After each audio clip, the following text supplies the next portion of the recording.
You tell yourself that work is only making you tired, but often it is doing something worse. It is teaching you, day after day, not to feel your own life. You wake with heaviness. You drag yourself through the morning. You become smaller before you even arrive. By the time the day is over, you are not only exhausted, you are less alive than you were. You do not feel trapped at work only because the hours are long, the people are difficult, or the routine is deadening. You feel trapped because something in you knows that your life is being spent in a form that does not belong to your soul. And the soul does not remain silent forever.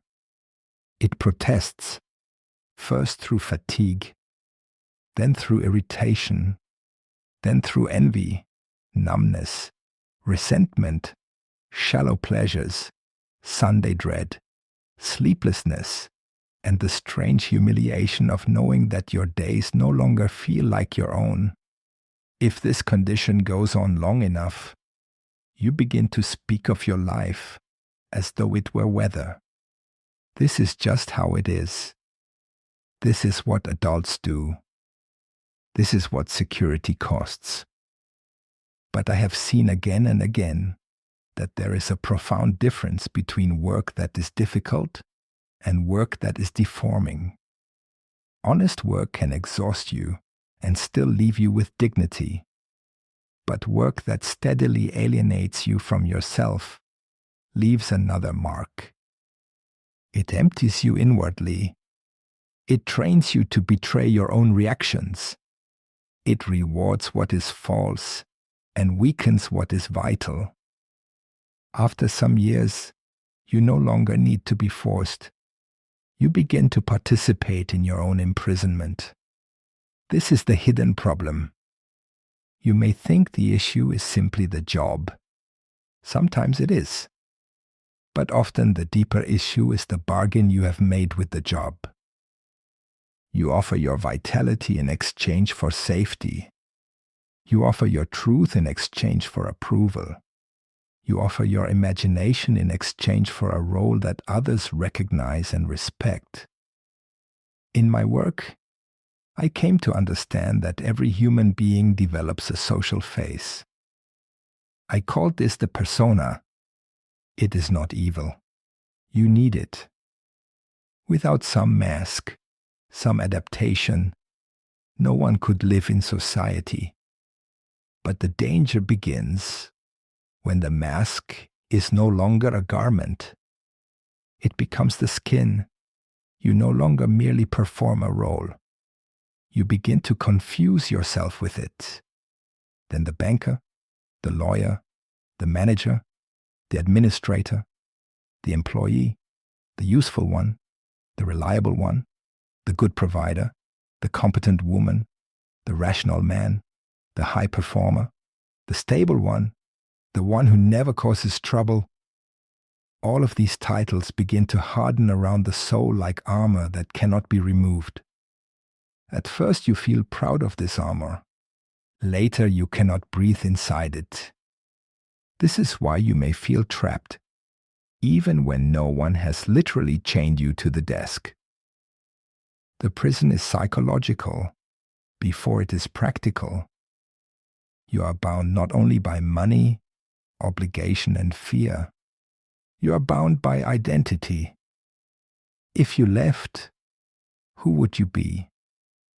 If you disappointed the image by which you have been admired, who would still recognize you? If you stopped being the dutiful one, the impressive one, the one with the respectable title, what then? Perhaps you grew up in a house where security was sacred because chaos had once entered. Then the message sank into you very early. Do not risk. Do not wander. Do not trust your inner voice if it threatens stability. Become solid. Become useful. Become what cannot be criticized. Or perhaps love was uncertain in your home, and achievement became your safest claim to worth. Then work is never only work. It becomes morality. It becomes belonging. It becomes your defense against shame. In such a case, you may remain for years in a life that deadens you, because leaving would feel less like a career decision and more like a collapse of identity. This is why people fail to see the problem clearly. The suffering is spread thinly across the week. It arrives in the body before it is admitted in words. It appears in the headache before the meeting, in the strange emptiness after praise, in the resentment you carry home to the people you love, in the fact that your real imagination comes alive only when the working day is over, and even then it is too exhausted to take shape. You tell yourself that everyone feels this way. There is also another reason you fail to see it. Your environment rewards your adaptation. The more false you become in the right direction, the more the world may applaud you. You are called disciplined, reliable, professional, strong. What no one sees is the inward cost. That applause makes the prison harder to leave, because now your suffering is decorated. You are not only trapped, you are praised for remaining trapped. I have seen the psyche respond to this in predictable ways. If your work requires the continuous suppression of your deeper nature, your unlived life does not disappear. It goes underground. And what goes underground returns in disguise. It may return as contempt for those who still appear free. It may return as fantasies of escape that are never enacted. It may return as compulsive pleasure-seeking, secret drinking, constant distraction, dead sexuality, affairs, rage over small inconveniences, or an exhausting cynicism toward everything that once seemed meaningful. You think you are simply burnt out. Often you are divided. One part of you goes faithfully to work. Another part stands at a distance, watching your own life with growing bitterness. When this division deepens, even success begins to taste strange. You receive the raise, the title, the approval, and yet the triumph is brief. Why? Because the deeper self does not eat titles. It asks a different question. Was your life strengthened by this, or merely purchased? That is a devastating question. Perhaps your body begins to revolt. You cannot rest properly. Your chest tightens on Sunday evening. Your face changes. Your humor dries up. Your patience with your children or your partner weakens. You begin to feel that the best part of you is being consumed somewhere else. And then a dangerous sentence appears. At least I am being responsible. Sometimes that is true, but you must examine it carefully. Responsibility is a noble thing. Self-erasure is not. There are periods in life when you may need to carry work you do not love. I do not romanticize irresponsibility. Need is real. Duty is real. Feeding your family is real. But I am speaking of something more enduring and more corrosive. I am speaking of what happens when duty becomes the permanent excuse by which you abandon your inner life. Then the problem is no longer temporary necessity. It is quiet betrayal. There is an image from old religious tradition that comes to mind. The people labor under a foreign power, making bricks day after day. Their energy does not serve life. It serves a system that does not love them.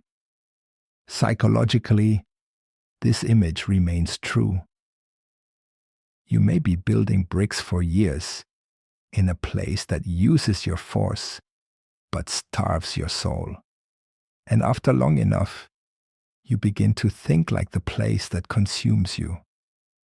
You become suspicious of freedom. You call desire immaturity. You call imagination impractical. You call your own longing weakness. This is what the trap is really doing to you. It is not only taking your time, it is altering your inner language. It is making you mistrust the very part of you that might lead you toward life. Perhaps you know this in a more ordinary form. You sit in meetings discussing things that do not feel real. You learn to speak in approved phrases. You become careful not to reveal too much inwardly. Your mind begins to split. One part says what is required. Another part remains silent and watches. That silent part grows colder. Or perhaps your work is not prestigious at all. Perhaps it is repetitive, underpaid, and visibly deadening. Then the trap may be even more brutal, because you do not even receive the vanity that often compensates for inner emptiness. You only feel used. And because you feel used, you begin to use yourself in the same way. You stop asking what your life is for. You ask only how to get through the week. This is one of the gravest forms of spiritual diminishment. To reduce life to endurance, to live only in recovery from what your days require. Nothing terrible is happening, you say. You still function. You still earn. You still perform. Yes. But inwardly something essential may already be retreating. Not all collapse is dramatic. Some of it looks like becoming less expressive, less curious, less erotic, less daring, less inwardly alive. In other words, less yourself. What then must be confronted? First, you must tell the truth about what your work actually does to you. Not what it pays. Not how others would judge it. Not what your fear says you should tolerate. What does it do to your body? What does it do to your imagination? What does it do to your speech, your sleep, your sexuality, your patience, your sense of time, your ability to feel joy without guilt? These are not sentimental questions. They are diagnostic. Second, you must distinguish between difficulty and desecration. Difficult work can mature you. It can humble you, discipline you, strengthen you. But desecrating work steadily separates you from your own center. After it, you do not feel tired in an honest way. You feel contaminated. If you do not name this distinction, you will keep calling profound self-betrayal maturity. Third, you must see what identity is being protected. What are you really afraid to lose? Income, yes, but perhaps more than income. Respectability, the image of being successful, your father's approval, even if he is dead, your mother's relief, the old belief that if you remain useful enough, you will finally be safe enough. This is why work can become such a deep trap. It is joined to ancient emotional contracts. You are not only leaving a job, you may feel that you are betraying an inner law that governed your whole life. Fourth, You must admit what unlived thing in you has been pushed aside. Perhaps it is not one grand dream. People are often misled by the fantasy that salvation must arrive in heroic form. Sometimes what has been crushed is simpler. Your capacity for depth, your wish to make something with your hands, your need for silence, your moral disgust at the falsehood around you, your desire to work in a way that does not require you to lie inwardly all day. Do not dismiss these things because they are inconvenient. The soul is often lost through such dismissals. Finally, you must understand that leaving inward imprisonment does not always mean dramatic external abandonment in one reckless movement. Sometimes it does. Sometimes the truth is that you must go. But sometimes the first step is to stop worshipping the prison, to stop speaking of it as though it owns your soul, to stop calling your deadness normal, to stop offering your whole identity to a role, to begin preparing, inwardly and outwardly, for a different relation to work. This preparation matters. When action comes, it is cleaner, more real. If you stay unconscious, the trap deepens. What begins as dissatisfaction becomes character. What begins as fatigue becomes worldview. What begins as compromise becomes destiny. That is why this matters so much. You are not merely deciding how to earn money. You are deciding what kind of life your soul will be asked to endure. I do not tell you that every meaningful life is easy. It is not. I do not tell you that every true path feels immediately peaceful. It does not. But there is a great difference between the burden that accompanies life and the burden that replaces it. If your work leaves you tired but more solid, that is one thing. If it leaves you emptier, meaner, more divided, more ashamed of your own longing, then you must not dismiss what you already know. You feel trapped because some part of you is not dead yet. That is the good news hidden inside the suffering. Your dread is not only weakness, it may be protest. Your resentment is not only immaturity, it may be the soul refusing to be entirely converted into machinery. Listen carefully to that refusal. Do not romanticize it. Do not dramatize it. But do not betray it either. For if you betray it long enough, you may one day succeed in becoming perfectly adapted to a life that is killing something essential in you. And that is a far more terrible success than failure.